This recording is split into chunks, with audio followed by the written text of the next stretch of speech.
Everyone, welcome back to JUCO Jam. I'm Nick Nielsen. Along beside me, as always, is the great one, the JUCO advocate himself, Brandon Goebel.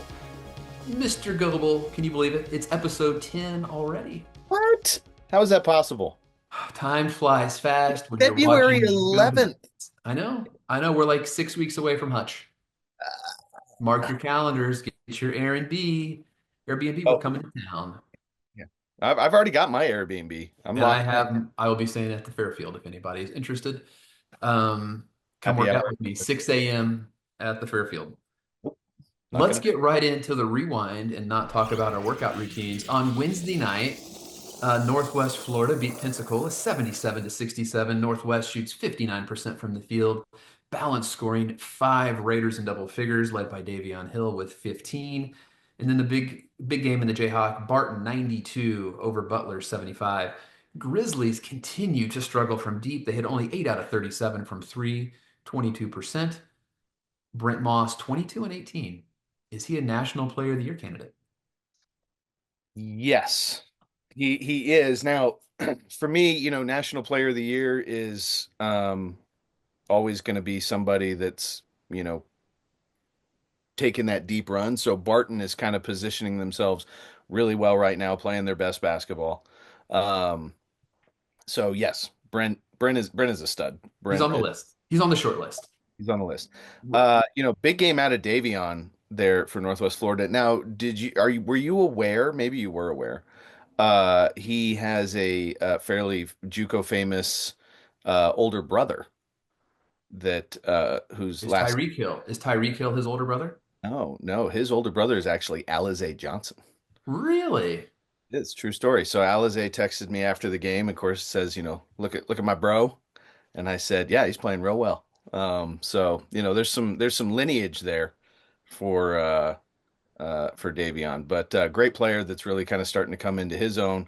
Northwest Florida rocking there. Somebody texted me and said, is there a team in Florida with a better resume than Pensacola right now? And the answer is probably not. But all those teams are all just kind of packed in there so good that any one of them can smack the other one on any given night.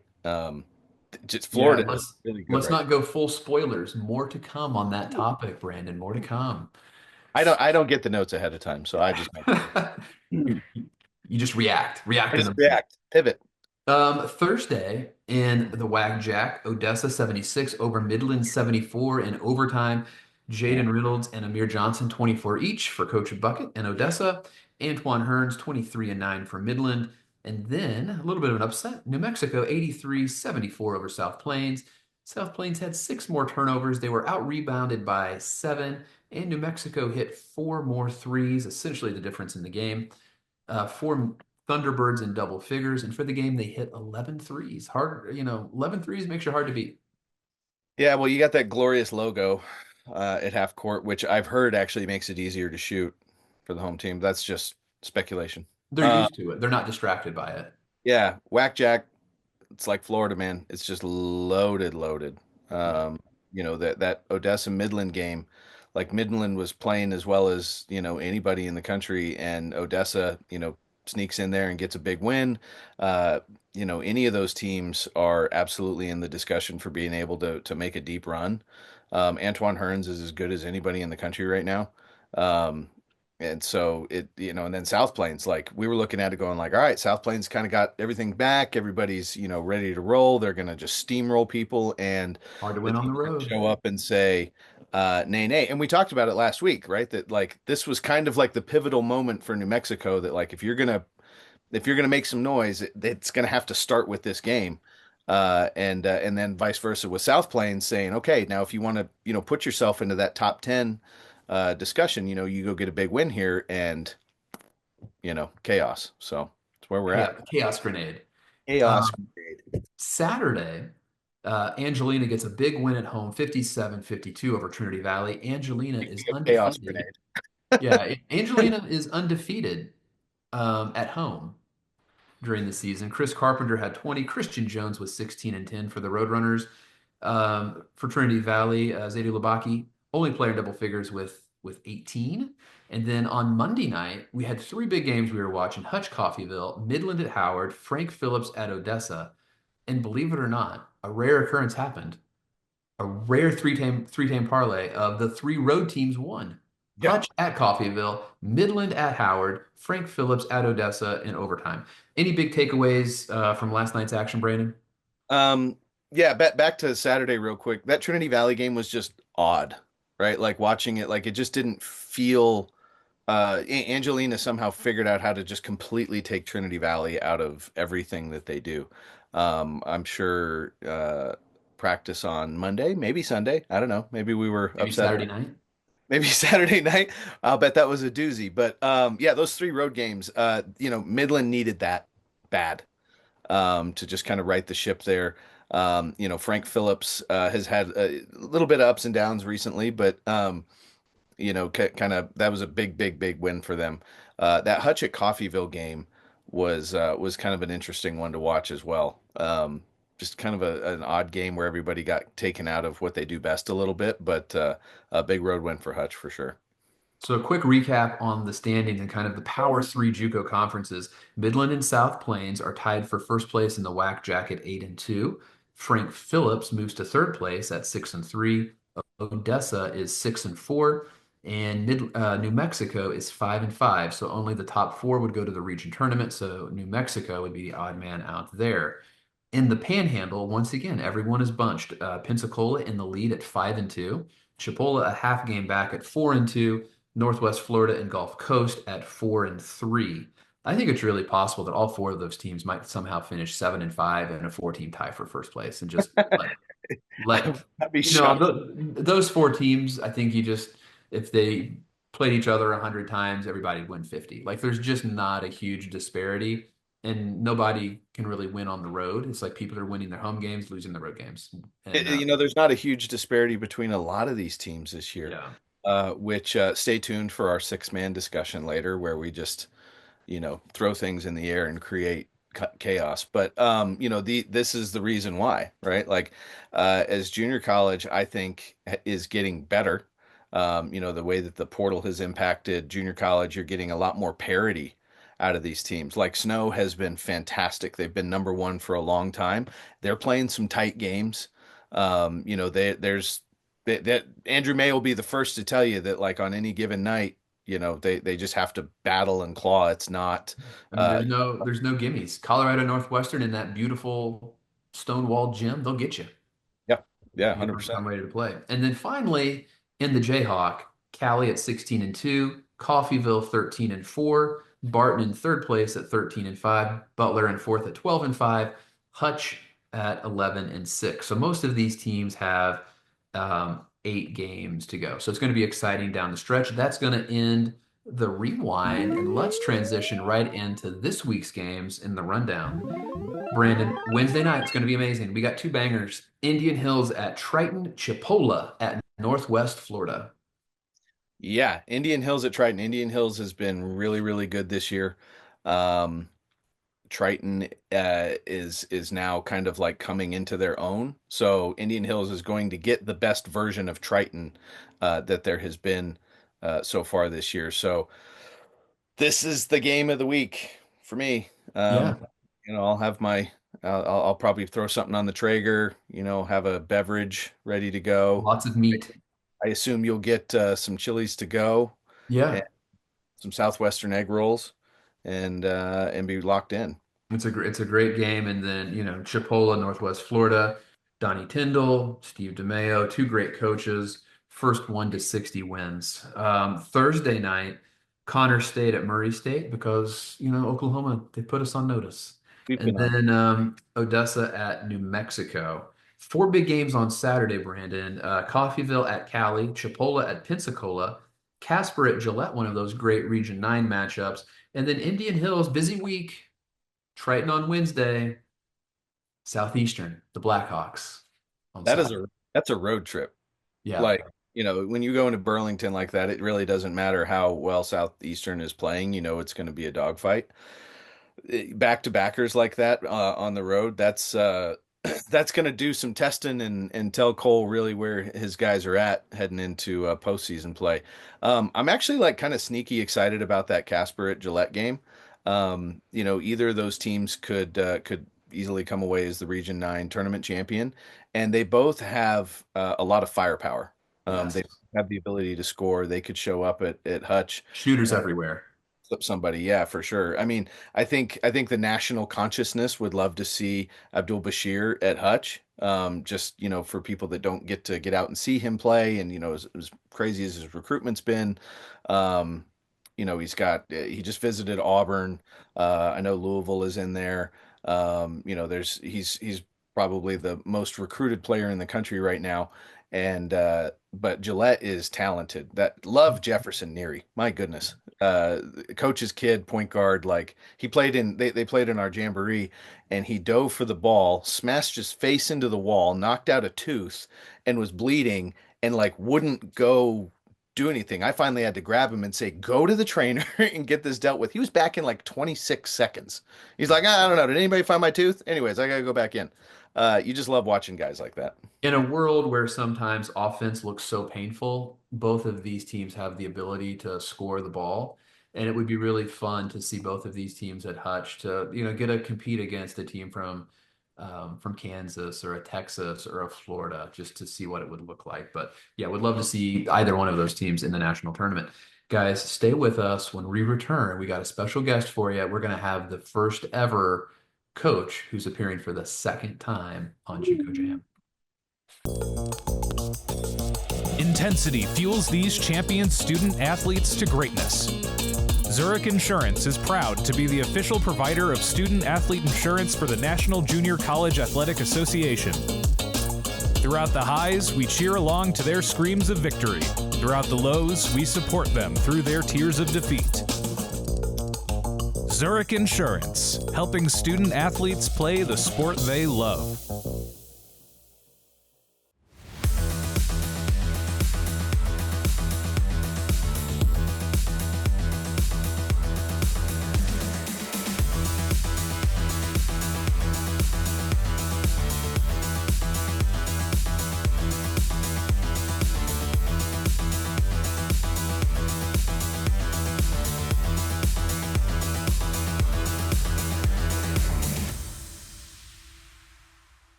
Everyone, welcome back to JUCO Jam.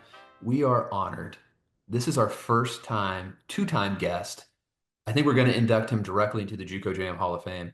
Coach Brian Thanks. Burns from Triton, aka Big Soup. Coach, thank you so much for joining us on your return voyage to JUCO Jam. No doubt. It's an honor to be the first two-time guest and potential JUCO Jam Hall of Famer. There's no bigger honor in my career that I could have. They put a plaque on a booth at a random Chili's somewhere in the country, and you have to You find have it. to you have to find it. And if you do find it, then you get a 90s throwback starter jacket. Name your NBA team. I'm going to hang it in my office.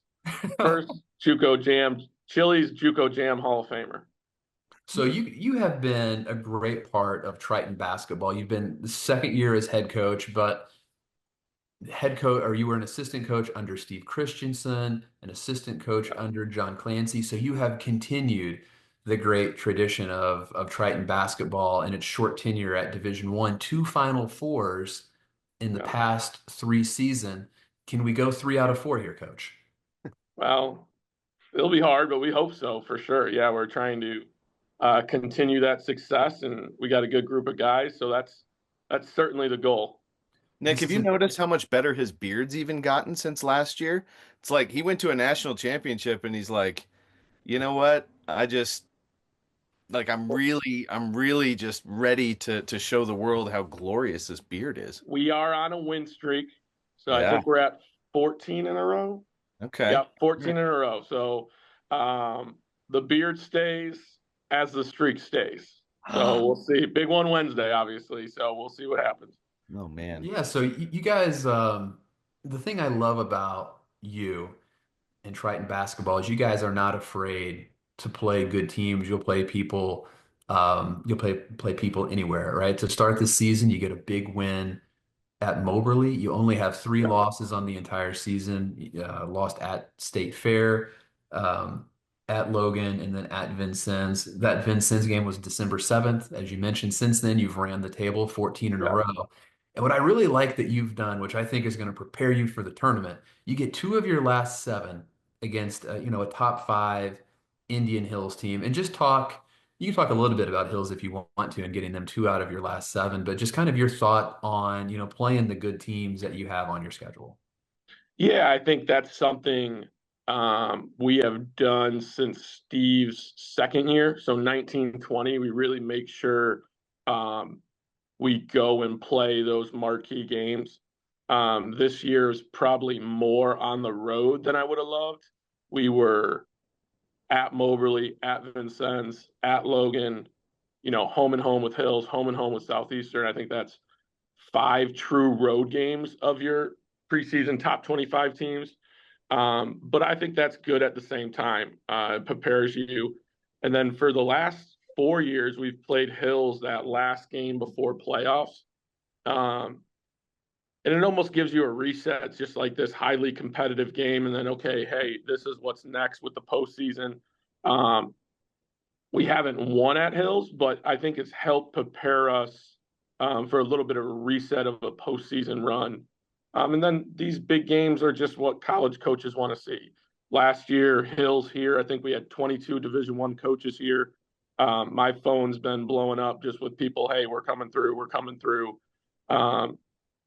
And that's a big sell of our recruiting pitches. We're in Chicago, we're by the airport, people can get here, and we want those big games that they come to. So I think it's awesome for both teams. Yeah, I think it's good for all of junior college basketball. I think when people see a Triton and a Hills play each other, I think it encourages other top programs that are in a vicinity to play each other to hopefully do so. If I can, going back to last season, you guys had a great run through the national tournament. You had a great regular season. We talked about the firm on the Yeah. program all year long. We miss talking about the firm. I do. We should do a segment of like, where are they now? But just talk a little bit about like what you learned as a coach that you've kind of taken into this season and any tweaks that you've made because of that experience at Hutch last year. I don't think it's a ton. I think we're doing a lot of the same stuff. Figuring out this year's team's just different. Last year we had 4 guys that were super high level. This year's team is probably a little deeper. It's a little bit more of maybe a different third and fourth guy on a given night. Some of that stuff, I think last year our strength was we knew pretty early we had those 4 guys that were going to, okay, hey, you need to carry us night in and night out. This year we've probably had to develop our depth a little more and figure out and other guys just had to get more of a rhythm. Last year we clicked super early, I thought, and sustained it through. This year's group is more of just guys taking a little time to find their rhythm and hit their stride maybe a little later on. And I think, Brandon, I think you said this last year, just having Dylan and Dior, who had played high-level JUCO at Mineral and played all the time at Mineral, was huge. Like a lot of these guys are coming off a redshirt season or a season at a D1 where they didn't play a ton or stuff like that. And those 2 kids were coming off a year where they had played the whole time. And AJ Dixon played at Eastern Florida.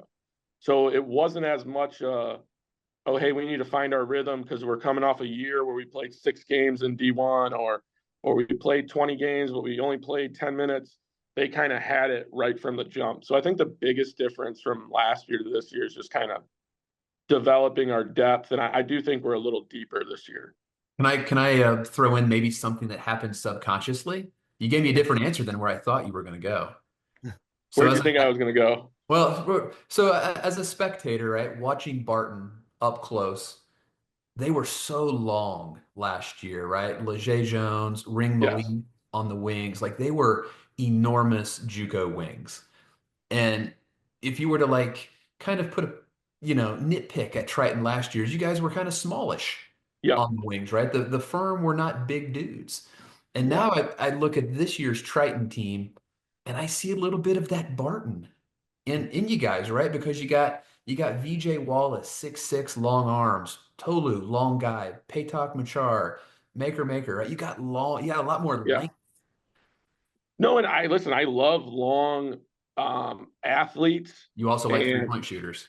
love 3-point shooting and long athletes and all that. But sometimes it's just kind of, someone calls you and says, "Hey, you want AJ Dixon, who's 6'4", and I'm like, "Yes." And someone, we already got Amar and we got Dylan and Dior, and all of a sudden you're there and you're like, our 4 best players need to be on the court together, and it was just, that's how it worked.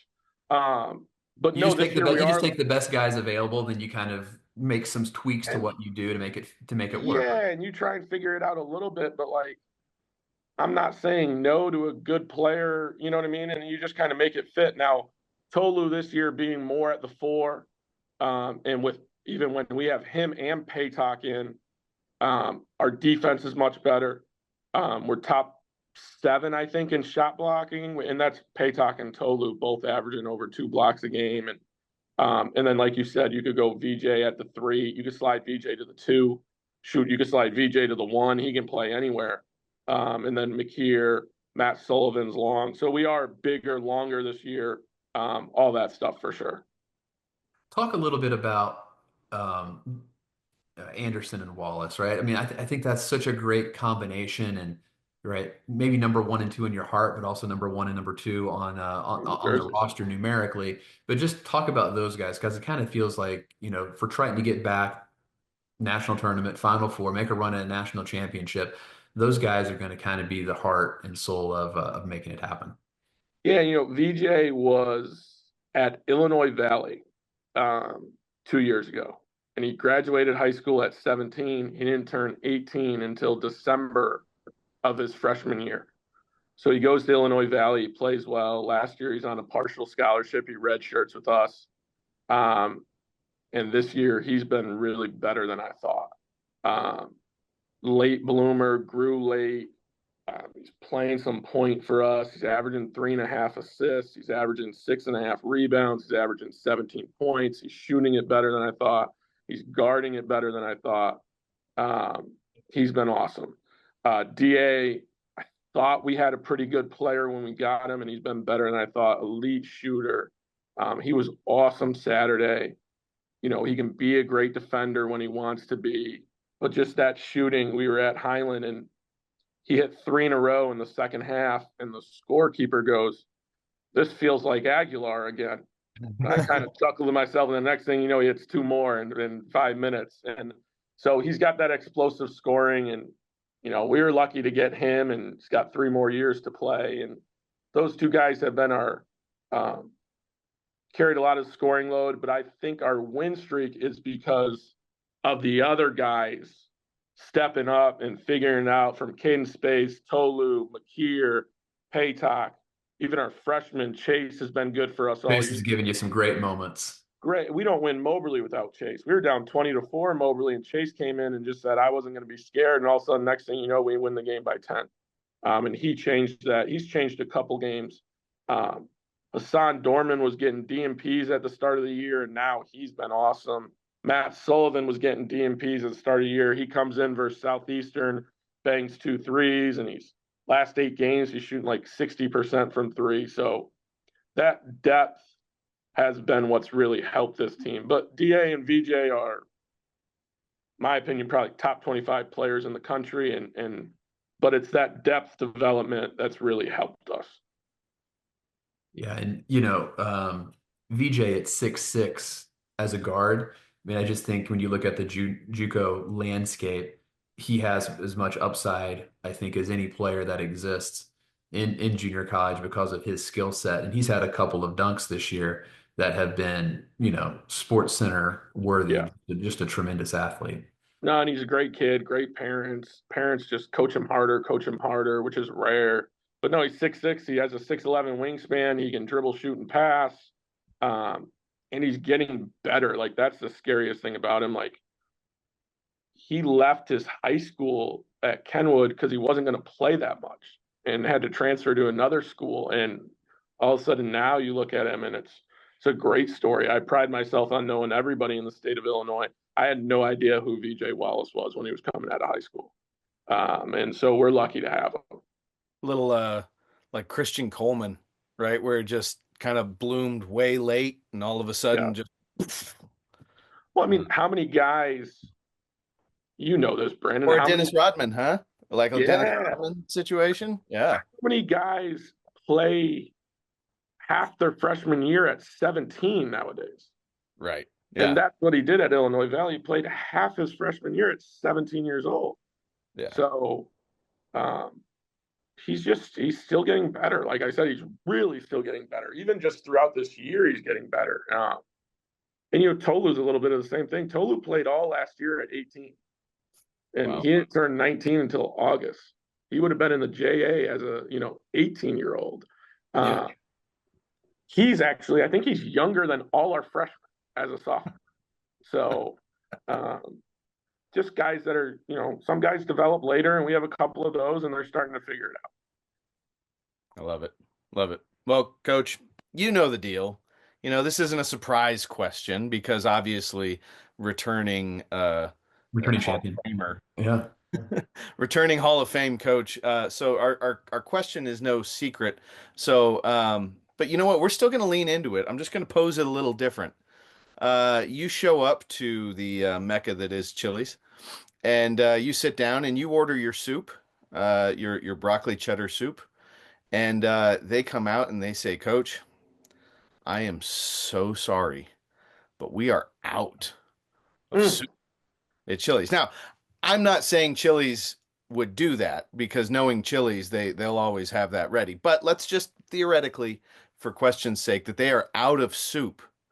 What are we pivoting to? What are we, they throw a zone at you and you're like, man, this just That wasn't on the scouting report. That wasn't on the scouting report. What are we doing here? How do we pivot? I'm going to go chicken quesadilla. That's a I'm going to go chicken quesadilla if there's no soup, and no soups are available. None. No soups. No soups. Yeah, I'll go quesadilla or a burger. Okay. Yeah. I mean, I feel like that's calling timeout, right? Settling the guys down, go with what we know. Go with what we know is going to be consistent rather than try and do anything crazy. And we you get some nice pico on the side, little guacamole, sour cream on the keep dip. it simple. Yeah, no need to panic. Simple. There's no need to panic. Get an Arnold Palmer with it, and let's keep it rolling. I think it's important just for the fans to know that we did have people that specifically reached out and requested you. So you do have a pretty substantial fan base that's out there. The JUCO Jammies exist. So if you want to show Coach Burns a little love, he is a big Diet Peach Snapple fan. At least last we spoke, it was Diet Peach Snapple. So it's regular peach Snapple. Clance goes Diet Peach Snapple. We're regular here. All right. So if you're a fan of what Coach Burns is doing at Triton, send him some love. Peach Snapple, send it to the athletic department, care of Brian Burns. Peach Snapple, he'll be really thankful. I know you got fans out there. Coach, you didn't shy away. You didn't fear any retaliation that could come from coming on JUCO Jam on Hills Week. So we really appreciate you. Yeah. We really appreciate you coming on. You guys have been a curse this year, so hopefully we can this year. The curse has been last lifted. year too? Yeah. Yeah, no, we do. It's our thing. Yeah, we thought we were going to have to sacrifice a live chicken quesadilla. Yeah, we're basically we're the Madden cover of junior college podcasts. So yeah. The Madden curse. Well, did you guys pick the Chiefs? All right, people, send Coach your peach snapple. He'll appreciate it. Coach Burns, we appreciate you and all you do for junior college basketball. Wow. We look forward to seeing you out in the national tournament in Hutchinson, Kansas. Yeah, thanks, guys. All right, take care, Coach. As the second largest intercollegiate athletic association in the country, the NJCAA serves not only a pivotal role in college athletics, but in higher education. The NJCAA Foundation aims to move the association forward through resources, grant programs, and other special initiatives. Your gift to the NJCAA Foundation will make a difference and create opportunities. What makes a life a good one? Is it our adventures? Or the friends we find along the way? Is it the challenges we conquer together? Maybe it's the people's lives we touch every single day. So, what makes a life a good one? You'll have to figure that one out for yourself.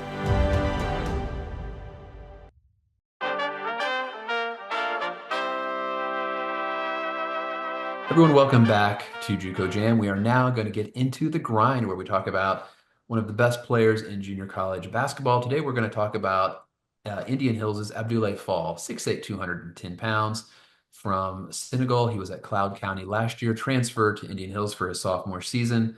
His stats don't really do him justice just because Indian Hills is so balanced and they play a lot of guys. 12 points, 5 rebounds, shooting 38% from three. But I think he's a very versatile player who can play inside or outside with his very best basketball ahead of him. Brandon, what do you think about Mr. Fall? Yeah, it's interesting because at the beginning of the season, he wasn't somebody that they were necessarily leaning on to, to be such an impactful piece.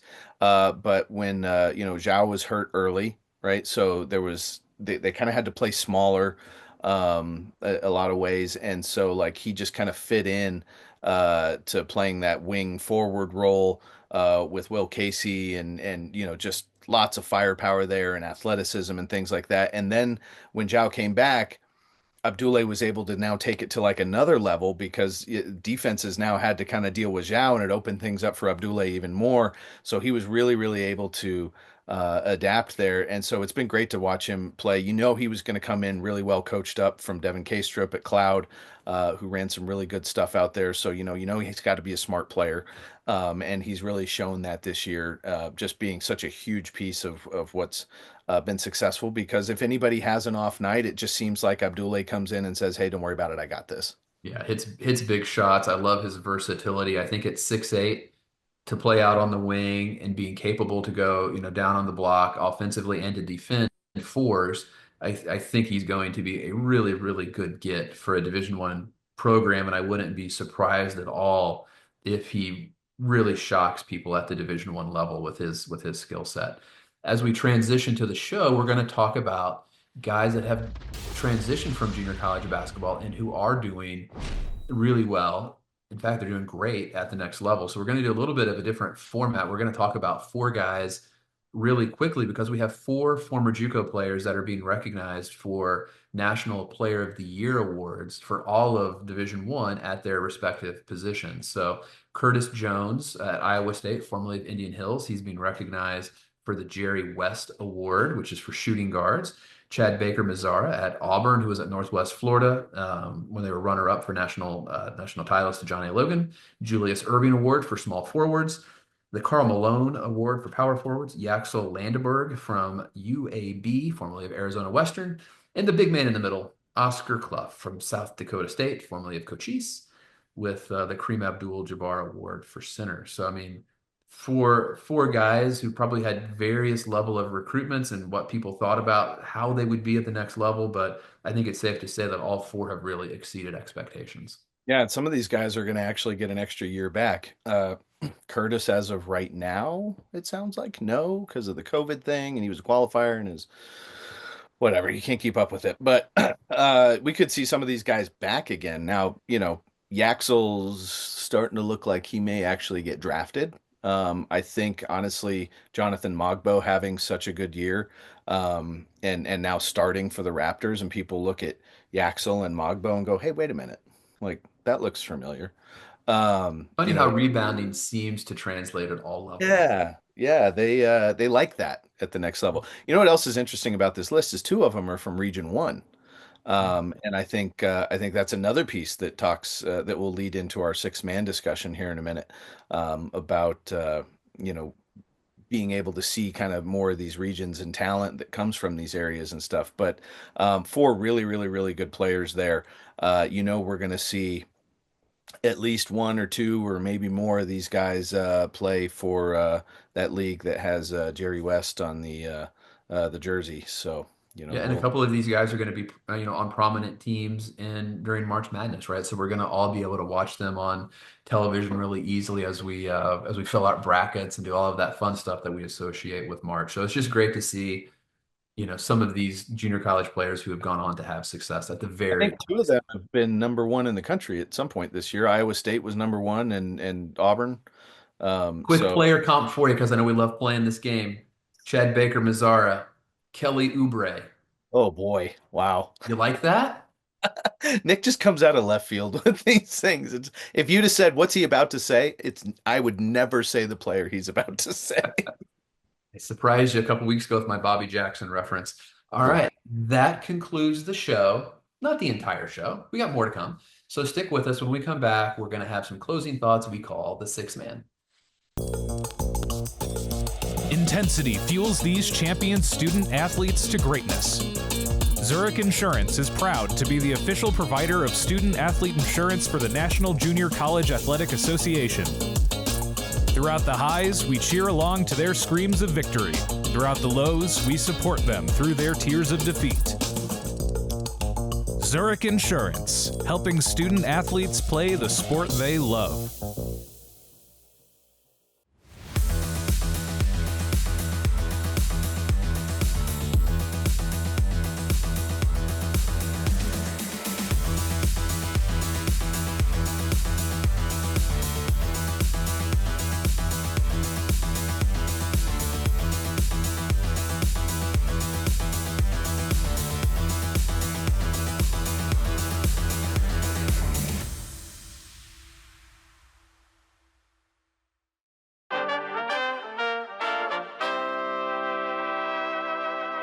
All right, welcome back to JUCO Jam. We are now in our final segment that we call the six man.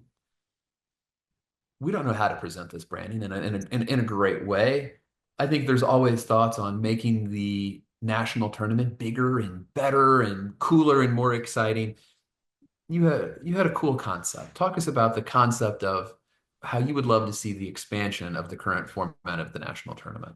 I would love to take credit for this idea. I can't. You and I have sat here and talked about like how do we make this 32, all at Hutch and how many days and If we how spent far 2 weeks at Hutch, we could do 128. We've done the math. We've done the math. But how far would you have? How many hotels in like Dallas would you have to rent out and just ship teams in?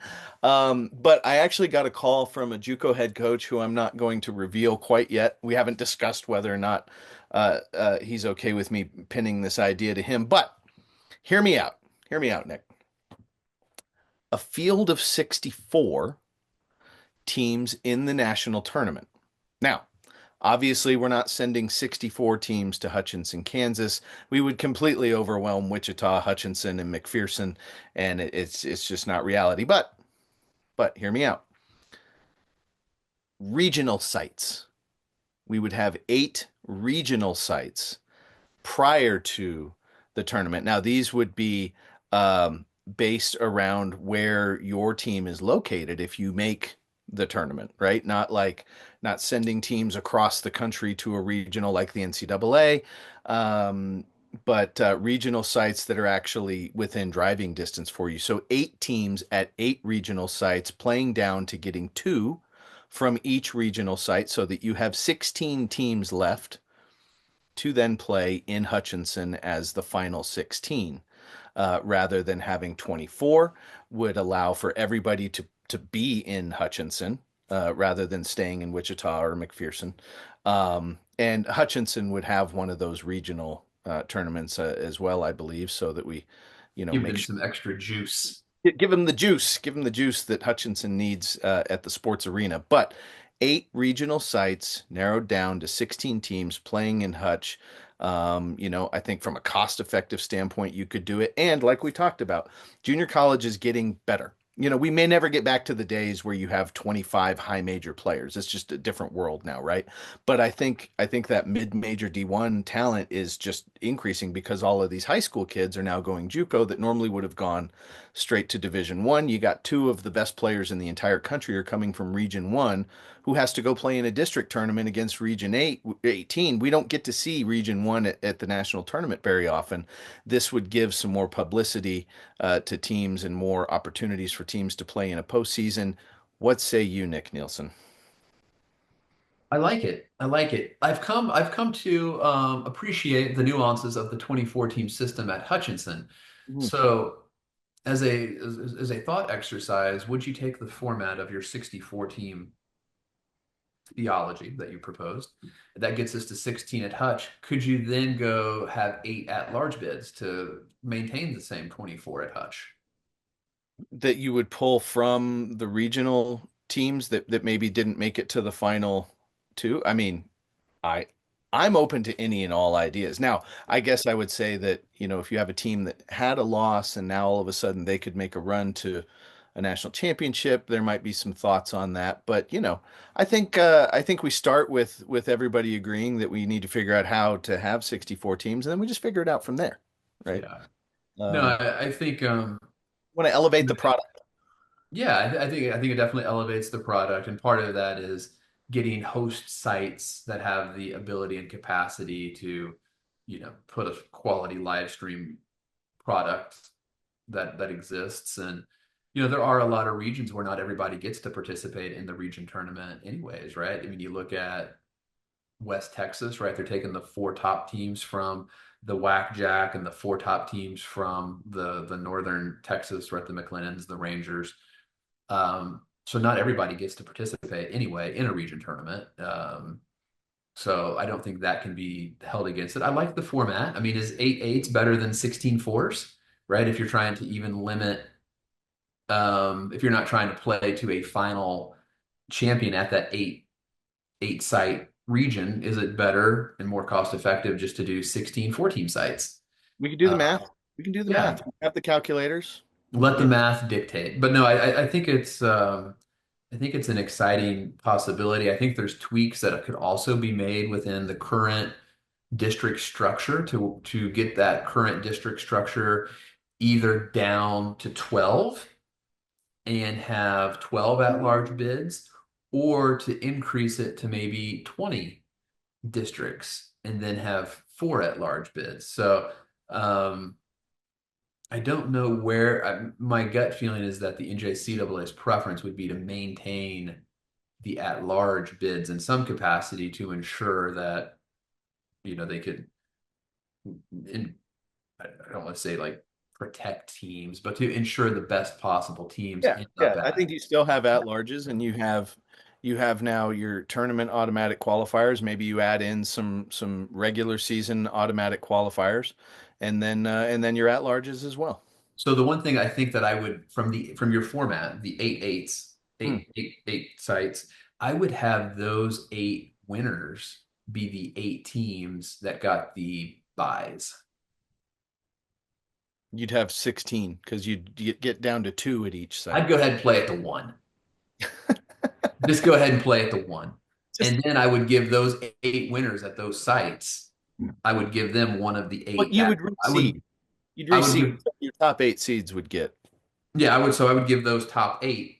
If you win one of those 8 sites, I would say, okay, Moberly, you hosted your little 8-plex, you win. You are now one of the top 8 seeds, Mm. regardless of your record.